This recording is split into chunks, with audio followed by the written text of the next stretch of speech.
안녕하세요. 저는 올해 40대 후반이 된 남자입니다. 이제 곧 50을 바라보고 있는데 제 인생이 남들은 겪지 못한 아주 특이한 경험을 많이 한 인생이라 여러분들에게 한번 소개해 드리려고 해요. 이제야 조금 남들 같은 삶을 살고 있는 것 같습니다. 저는 어렸을 때부터 정말 친했던 친구가 있었어요. 초등학교부터 고등학교까지 다 같은 학교를 나왔던 친구였는데 하루 종일 붙어 있는 절친이었죠. 저는 성격이 낯을 많이 가리고 말수가 적은데 친구 수환이는 말도 많고 부침성이 좋아서 제 옆에서 늘 조잘조잘 대면서 말이 끊길 틈이 없었습니다. 말수가 적은 저는 재미있는 수환이가 좋았고 대화도 잘 통했기에 친하게 지냈던 것 같아요. 수환이는 다 좋은데 딱 하나 걸리는 게 있었습니다. 약간 철이 없어요. 집안의 장남이었는데 매일같이 부모님이랑 다투고 나서 저한테 얼른 집 나가고 싶다는 말도 많이 했고 다른 친구들과 이야기하면서 눈치 없이 말을 툭툭 내뱉는 경우가 많아서 가끔씩 친구들에게 미움을 살 때도 많았죠. 그래도 저에게는 하나밖에 없고 이렇게 잘 맞는 친구는 어디에도 없다는 생각에 친하게 지냈습니다. 저와 수환이는 성인이 되어서 대학교는 가지 않았고 바로 취직을 했어요.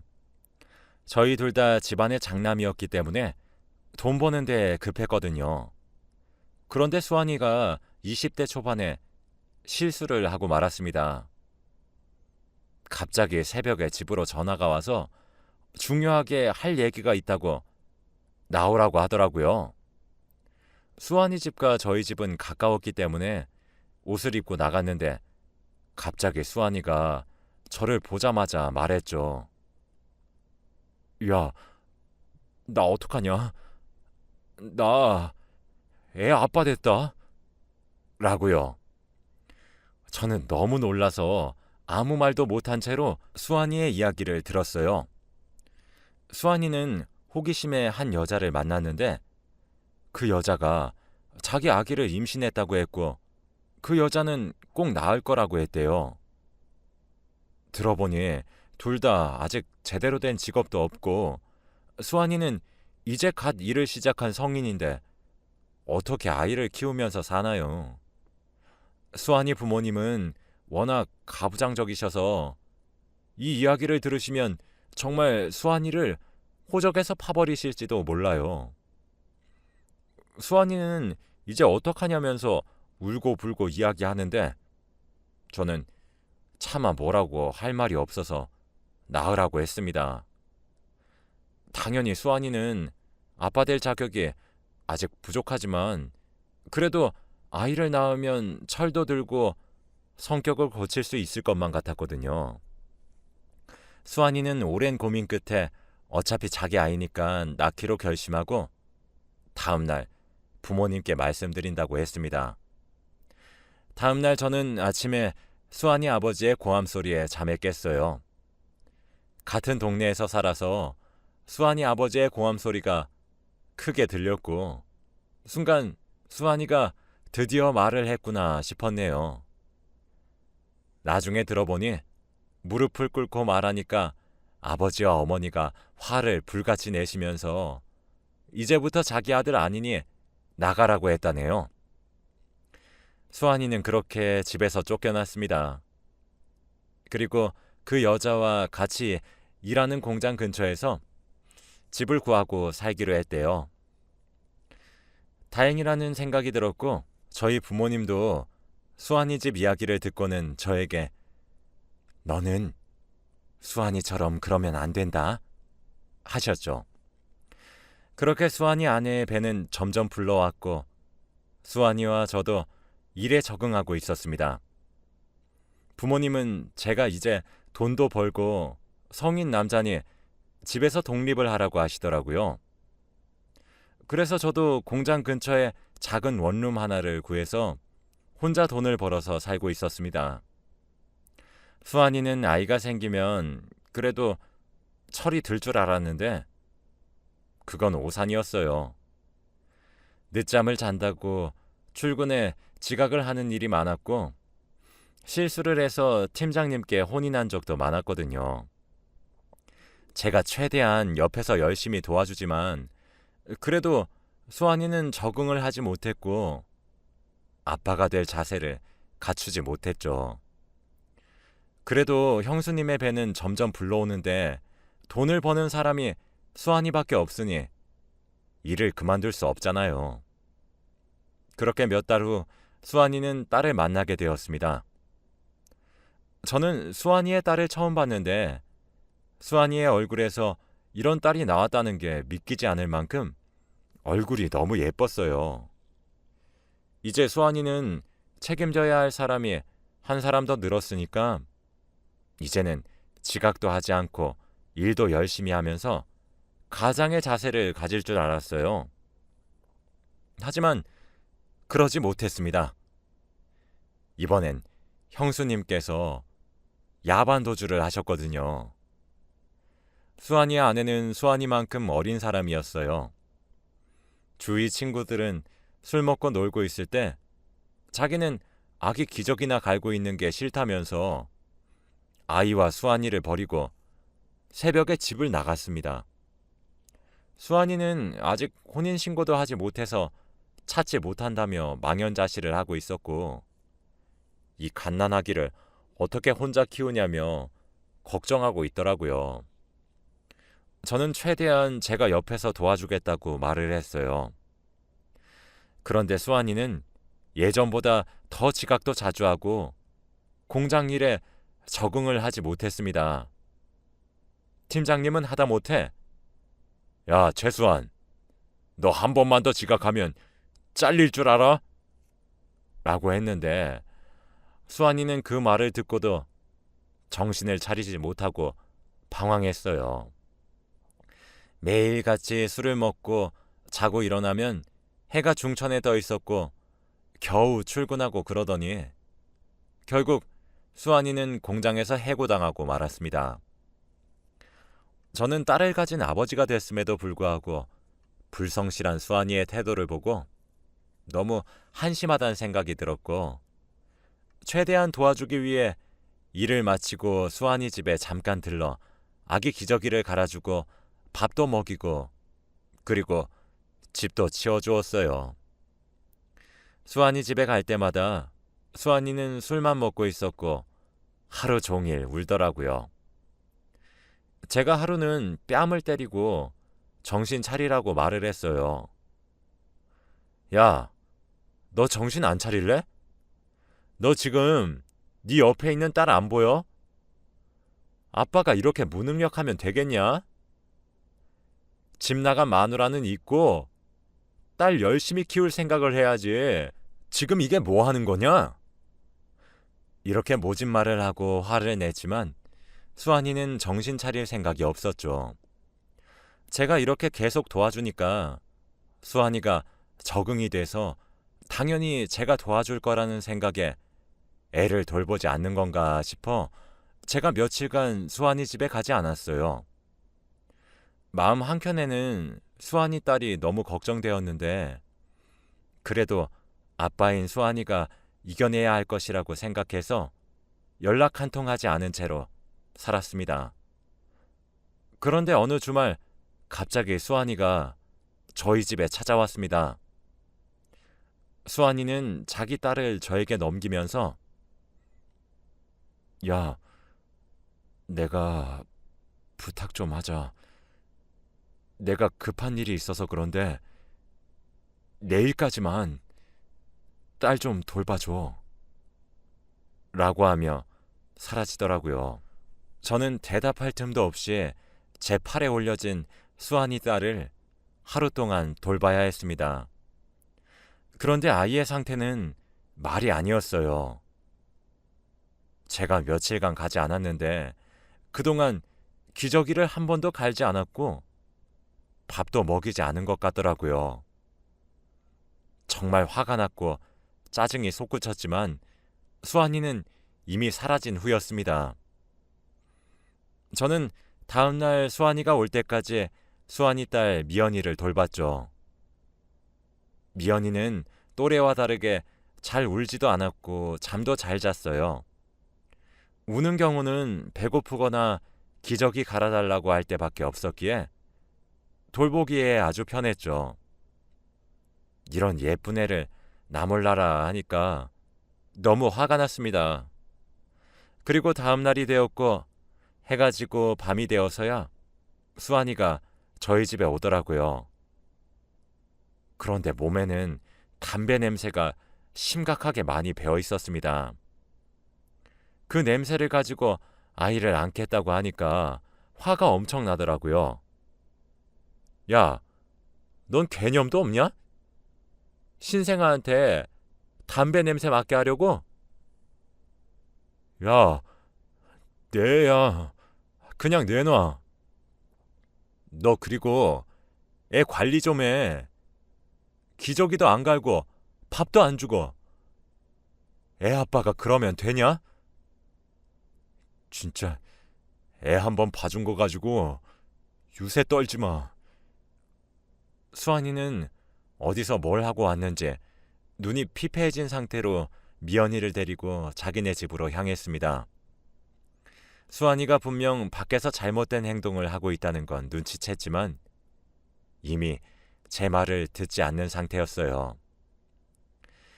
제가 아무리 잔소리를 해도 듣는 채도 하지 않기 시작한 지 오래되었거든요. 그리고 며칠 뒤 또 수환이는 미연이를 데리고 와서 맡아달라고 했고 역시나 미연이는 며칠 전에 보냈던 상태 그대로 돌아왔습니다. 그렇게 몇 달을 반복하고 있었고 어느 날이었어요. 또 주말에 미연이를 맡기겠다고 찾아왔더라고요. 그런데 그날은 좀 이상했습니다. 수환이가 평소와 다른 모습을 보이더니 알 수 없는 말만 늘어놓고 자취를 감춘 겁니다. 처음에는 며칠 지나면 돌아오겠거니 했는데 아예 연락 자체가 두절되어 버렸어요. 미연이는 그동안 말도 늘었는데 너무 어릴 때 수환이가 떠나서 그런지 아빠의 얼굴이 기억이 나지 않는 듯 했죠. 저에게 처음부터 아빠라고 했거든요.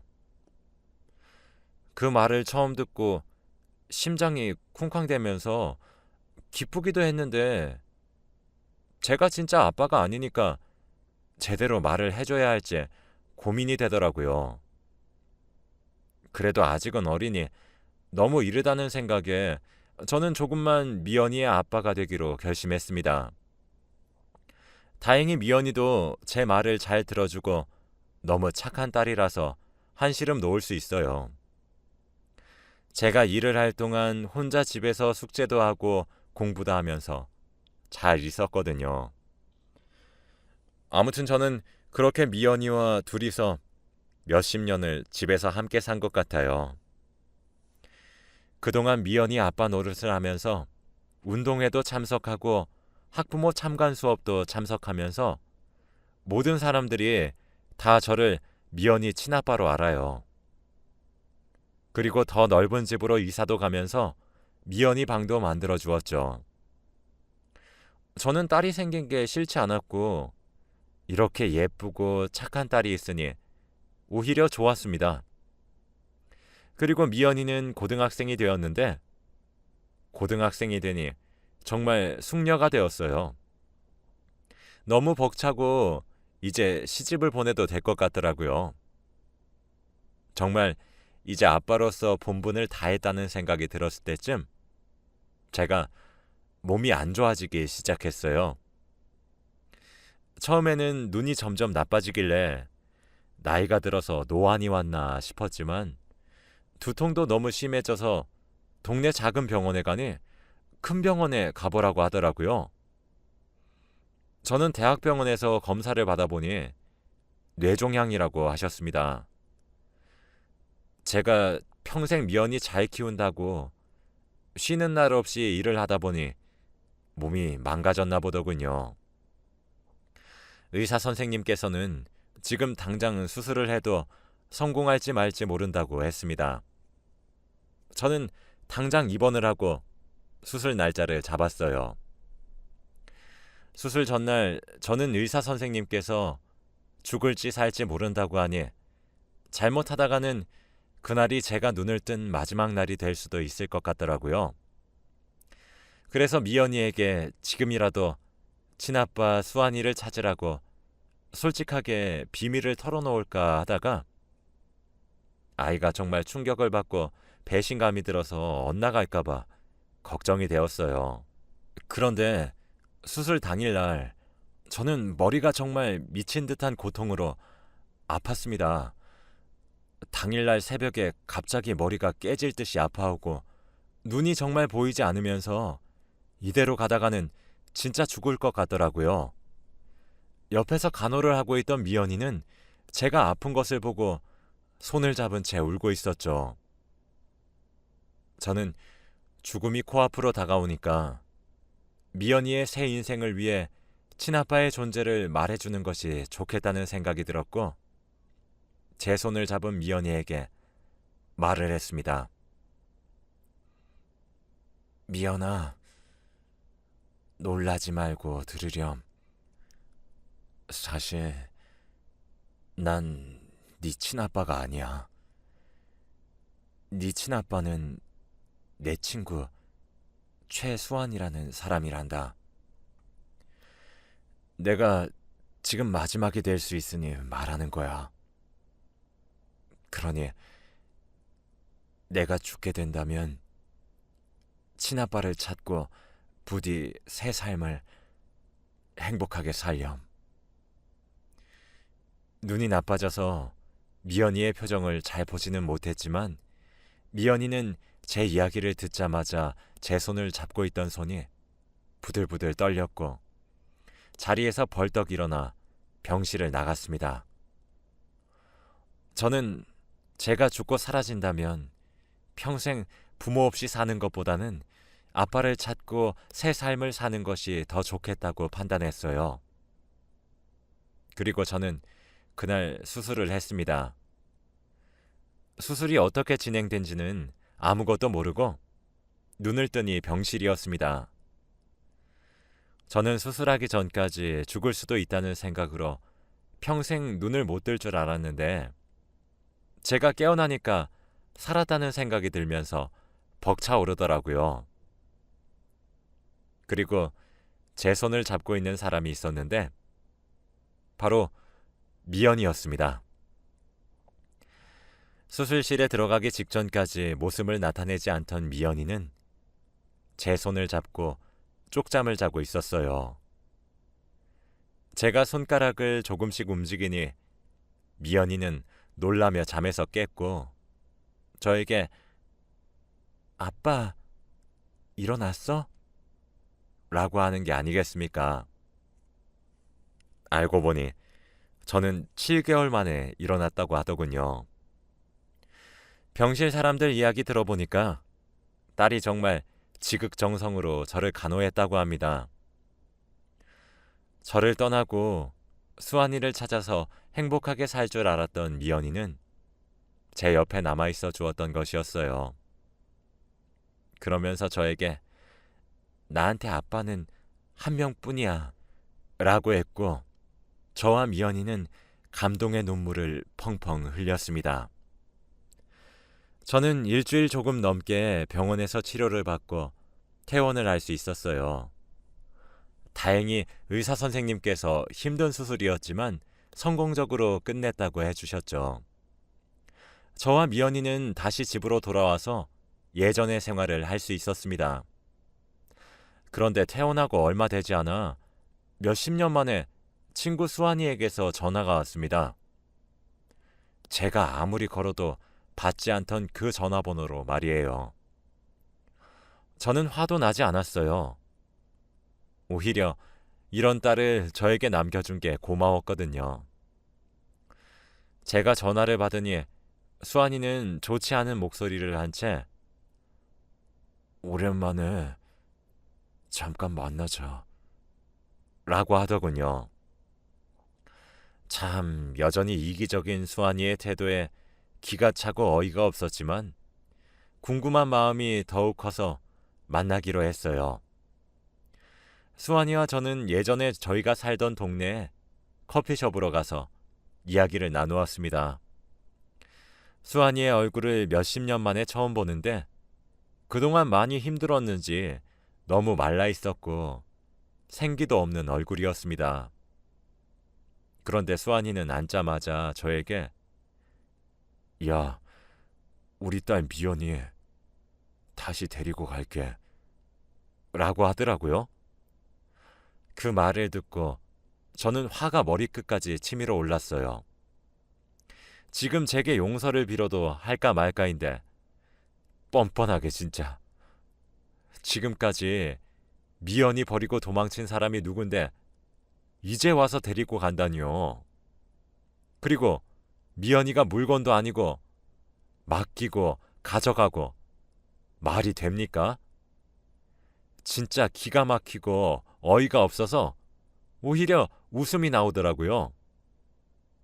저에게 키워줘서 고맙다는 말은 할 줄 알았는데 수환이는 그런 말 한마디도 없더라고요. 저는 화를 참고 수환이의 말을 계속 들었습니다. 수환이는 그동안 도박에 빠져 있었고 겨우 손을 놓으려고 할 때쯤 한 여자를 만났는데 아이가 둘이나 있었다고 합니다. 그런데 둘 다 아들이라서 집안의 분위기가 안 산다면서 딸인 미연이를 데려가겠다고 하는데 정말 정신이 나간 줄 알았습니다. 어떻게 사람이 그럴 수 있나요? 몇십 년 동안 버린 자식을 데리고 가는 것도 어이가 없는데 그 이유 또한 정신 나간 이유라니. 저는 제 앞에 놓여진 찬물을 그대로 수환이 얼굴에 뿌렸어요. 으악 하고 비명을 지르는 수환이를 보고 다시는 나랑 내 딸 앞에 나타나지 마 라고 말한 후 유유히 커피숍을 나왔습니다. 나와서 길을 걷는데도 화가 내려가지 않았고 저런 사람이랑 예전에 절친이었다는 사실도 너무 짜증났어요. 어쨌든 그렇게 집으로 돌아와서 일부러 미연이한테 말을 하지는 않았습니다. 자기 친아빠가 그런 걸 알면 얼마나 속상하겠어요. 저희는 그날 이후로 다시 예전의 부녀 관계가 되었답니다. 뇌종양은 태어나고 나서가 중요한데 저희 딸은 매일같이 저를 생각해서 식단을 만들어주고 운동도 같이 해요. 그렇게 시간이 지나 어느덧 미연이가 결혼을 할 나이가 되었습니다. 미연이 나이 또래에서는 일찍 결혼하는 편이긴 하지만 저는 미연이의 선택을 존중합니다. 저에게 얼마 전 미연이가 아빠, 나 결혼식 날 혼주석에 앉아줄 거지? 라고 했어요. 저는 저를 이해해준 미연이에게 아직도 너무 고맙고 복권에 당첨된 것보다 너무 기쁩니다. 저는 평생 못 앉아볼 줄 알았던 혼주석에 앉기로 했어요. 혹시 여러분은 저 같은 경험을 한 적이 있으신가요? 지금 생각해봐도 정말 놀라운 일인 것 같아요. 제 이야기는 여기까지예요. 들어주셔서 감사합니다.